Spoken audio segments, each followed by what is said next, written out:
অত্যাচার মিলিয়ে গোটা 17 বছরে আমাদের চিত্র ছিল অত্যন্ত ভয়ঙ্কর, যেটা নিঃসন্দেহে যারা এখানে আছেন, যদি আপনি বিগত সরকারের সাপোর্টার হয়ে থাকেন, আপনার বিবেকের কাছে প্রশ্ন করলে তার সুস্পষ্ট জবাব আপনাকে দিয়ে দিবে, এবং অন্যান্য যারা আছেন তাদের কাছেও সেই পরিষ্কার। আমরা 17 বছরে নিঃসন্দেহে জামায়াত ইসলামের একদম সাপোর্টার থেকে শুরু করে কেন্দ্রীয় আমির পর্যন্ত কেউ এই 17 বছরে সুস্থভাবে বাড়িতে ঘুমাইতে পারে নাই। এমন অত্যাচার, নির্যাতন এবং নিপীড়নের মধ্য দিয়ে জামায়াত ইসলামী সাংগঠনিক সমস্ত কার্যক্রম নিয়মতান্ত্রিক প্রক্রিয়া আমরা পরিচালনা করেছি। সেই পরিচালনার মধ্য দিয়ে বিগত 17 বছরের অত্যাচার এবং নির্যাতন এবং নিপীড়নের সবচেয়ে স্পষ্ট জবাব বাংলাদেশ জামায়াত ইসলামীকে ভয়ঙ্কর, হিংস্র এবং সন্ত্রাসী করার কথা ছিল, এবং প্রতিটি জায়গায় আওয়ামী লীগের নেতা কর্মীদের বাড়িতে সন্ত্রাসী কর্মকাণ্ডের সুস্পষ্ট জবাব দিয়ে তাদেরকে ধরে ধরে নির্যাতন এবং নিপীড়ন করার কথা ছিল জামায়াত ইসলামীর। কিন্তু জামায়াত ইসলামী, আমরা বলতে চাই, আমরা কোন রাজনৈতিক আদর্শে বিশ্বাস নয়, আমরা বিশ্বাসী ইসলাম এবং ইসলামী আন্দোলনে, আমরা বিশ্বাসী কোরআন এবং সুন্নাহর আদর্শে আদর্শিত। আমাদেরকে শিক্ষা দেওয়া হয়েছে ওই মক্কা বিজয়ের পরে মুহাম্মদুর রাসূলুল্লাহ সাল্লাল্লাহু আলাইহি ওয়াসাল্লাম যেমন ভাবে ওই কুরাইশ কাফেরদের দ্বারা অত্যাচার, নির্যাতিত, নিপীড়িত হয়ে মক্কা থেকে বিতাড়িত হয়ে গিয়েছিলেন, কিন্তু মক্কা বিজয়ের পরে সমস্ত কাফেরদেরকে, কুরাইশবাসীদেরকে সাধারণ ক্ষমা করে দিয়ে একটি দৃষ্টান্ত স্থাপন করে মদিনার সনদ তথা আজকের পৃথিবীতে মুহাম্মদুর রাসূলুল্লাহ একজন সুদর্শন এবং বিখ্যাত একজন বিচক্ষণ রাজনীতিবিদ হিসেবে ইতিহাসের নাম লিখিয়ে আছেন, এবং কিয়ামত পর্যন্ত এটা থাকবে ইনশাআল্লাহ।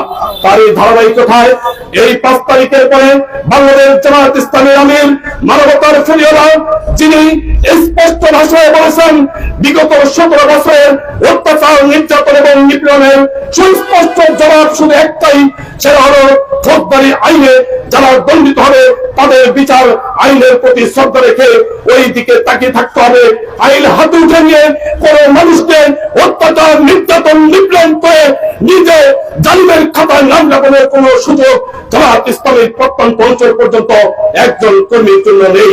এই ঘোষণা দেওয়ার পরে কারেন্টের সুইচের মতো জামায়াত ইসলামীর প্রত্যন্ত অঞ্চল পর্যন্ত প্রতিটি কর্মী সুস্পষ্ট ভাবে জাতির সামনে যে আদর্শ, যে নীতি নৈতিকতা দেখিয়েছে, এটা আপনাদের কাছে পরিষ্কার। অতএব আমরা আপনাদের কাছে বলতে চাই, আজকে এত কিছুর পরেও জামায়াত ইসলামী নিয়ে যদি আরো কোনো প্রশ্ন থাকে তাহলে সেক্ষেত্রে আর কিছু বলার নেই।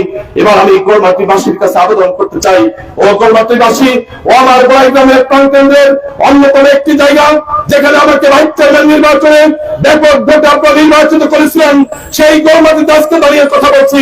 সেদিন কিন্তু গোলমাটিতে জামায়াত ইসলামীর কোন কর্মী ছিল না, শুধুমাত্র আমি গোড়াই গ্রামের সন্তান। আমার নাম শুনেছেন, আমি আব্দুল হাকিম ভাইদা মাদ্রাসার শিক্ষক।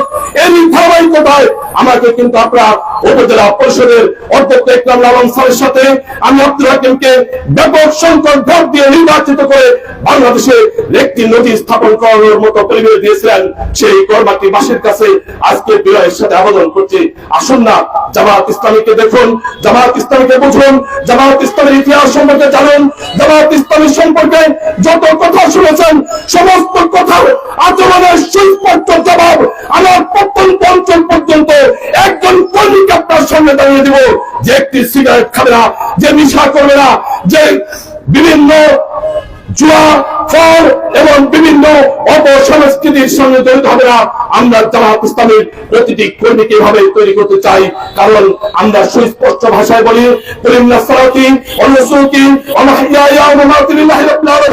একজন মুমিনের জীবনের সমস্ত কিছু আল্লাহর জন্য। অতএব এই দুনিয়াতে চাওয়া পাওয়ার আমাদের কিছু নেই, আমরা শুধুমাত্র দ্বীনের জন্য, ইসলামের জন্য কাজ করি, ইসলামী আন্দোলনের জন্য কাজ করি, এই কোরআন প্রতিষ্ঠার জন্য কাজ করি।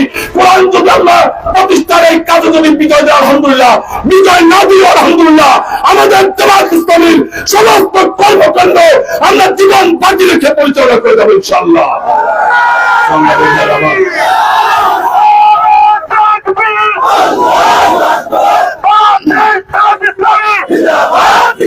আমরা আমাদের গণতান্ত্রিক পদ্ধতিতে আমাদের কার্যক্রম পরিচালিত হবে। অগণতান্ত্রিক পদ্ধতিতে জোর জোর করে সন্ত্রাস করে, চাঁদাবাজি করে কোন মানুষের মন জয় করা সম্ভব নয়। মানুষের মন যদি জয় করতে হয়, নিজের আদর্শ, নিজের চরিত্র, নিজের সততা, নিজের নেতৃত্বের সুস্পষ্ট জবাবদিহিতার মাধ্যমে জনগণের আস্থা অর্জন করতে হবে। এটাই আজকে জামায়াত ইসলামীর বক্তব্য। সেই হিসাবে আমরা পড়াই গ্রামে নেতৃত্ব দিচ্ছি। আমরা জামায়াত ইসলামীর জেলা অ্যাসিস্ট্যান্ট সেক্রেটারি হিসাবে প্রত্যন্ত অঞ্চল পর্যন্ত প্রতিটি মানুষের কাছে জামায়াত ইসলামীর দাওয়াত পৌঁছানোটা হচ্ছে আমাদের জন্য ফরজ আইন। কারণ আমরা জানি এই দাওয়াত যদি আমরা না পৌঁছাই, কাল কিয়ামতের মাঠে আপনিও হয়তোবা আমাদেরকে আসামের কাঠগড়ায় দাওয়াত করাবেন। কই আপনি জামায়াত ইসলামী করেছেন, আপনি কোরআন পড়েছেন, হাদিস পড়েছেন, আপনি ইসলামী আন্দোলন করে নিজের মুক্তির জন্য কাজ করেছেন। আমাদের কাছে তো জামায়াত ইসলামীর দাওয়াতটা পৌঁছান নাই। তারই অংশ বিশেষ আজকে গৌরবাতির মাটিতে এসে সমস্ত ধর্ম বর্ণ নির্বিশেষে সবার কাছে অত্যন্ত বিনয়ের সাথে আরজ করছি, আসুন না বাংলাদেশ জামায়াত ইসলামীর বই পুস্তক রয়েছে, কোরআন এবং হাদিসের সাথে মিলাই নন। আজকের এই প্রেক্ষাপটে জামায়াত ইসলামী একটি দায়িত্বশীল ইসলামী সংগঠন, যে সংগঠন আগামী দিনে গোটা বাংলাদেশের সমস্ত ইসলামী দলগুলোকে একই কাতারে নিয়ে এসে আজকে আপনাদের সামনে উপস্থাপিত হতে যাচ্ছে। কারণ আগামী বাংলাদেশ নিঃসন্দেহে ইসলামের বাংলাদেশ হবে। আগামী বাংলাদেশ যদি আপনারা চান সন্ত্রাস, চাঁদাবাজ, দুর্নীতি মুক্ত বাংলাদেশ, আগামীর বাংলাদেশকে যদি চান বৈষম্যহীন বাংলাদেশ, তাহলে নিয়মতান্ত্রিক প্রক্রিয়ায় স্বাধীনতার 53 বছরে অনেক নেতৃত্বকে আপনারা দেখেছেন। এবার আপনাদের কাছে অত্যন্ত বিনয়ের সাথে আরজ করছি, ও আমার গৌরবাতিরবাসী, ও আমার গ্রামের সর্বস্তরের মানুষের কাছে আবেদন করছি, একটি বারের জন্য দলের চিন্তা, মতের চিন্তা, আদর্শের চিন্তা বাদ দিয়ে ইসলামের ছায়াতলে আসুন, ইসলামের পক্ষে আসুন। ইসলাম অবসম্ভবী এই জাতির কাছে এমন একটি রাষ্ট্র উপহার দিবে, যেই রাষ্ট্র হবে একটি সুন্দর সফল বাংলাদেশ, যেই রাষ্ট্র হবে দুর্নীতিমুক্ত বাংলাদেশ, যেই রাষ্ট্র হবে নিঃসন্দেহে গোটা পৃথিবীতে মাথা উঁচু করার মতো একটি রাষ্ট্র। এই উপহার একমাত্র ইসলামী নেতৃত্ব দিতে পারে। সেই পতাকা করে আসার, সেই ইসলামী নেতৃত্বের দিকে আসার, সেই জামাত ইসলামের দিকে আসার, সেই কোরআনের দিকে আসার, সেই হাদিসের দিকে আসার উদাত্ত আহ্বান জানিয়ে সবার সর্বাঙ্গীন মঙ্গল কামনা করে, সবার কাছে দোয়া চেয়ে, সবার সুস্বাস্থ্য এবং দীর্ঘ কামনা করে আমি আমার কথা এখানে শেষ করলাম। খোদা হাফেজ। বাংলাদেশ জিন্দাবাদ, বাংলাদেশ জামাত ইসলামী জিন্দাবাদ। আসসালামু আলাইকুম ওয়া রাহমাতুল্লাহি।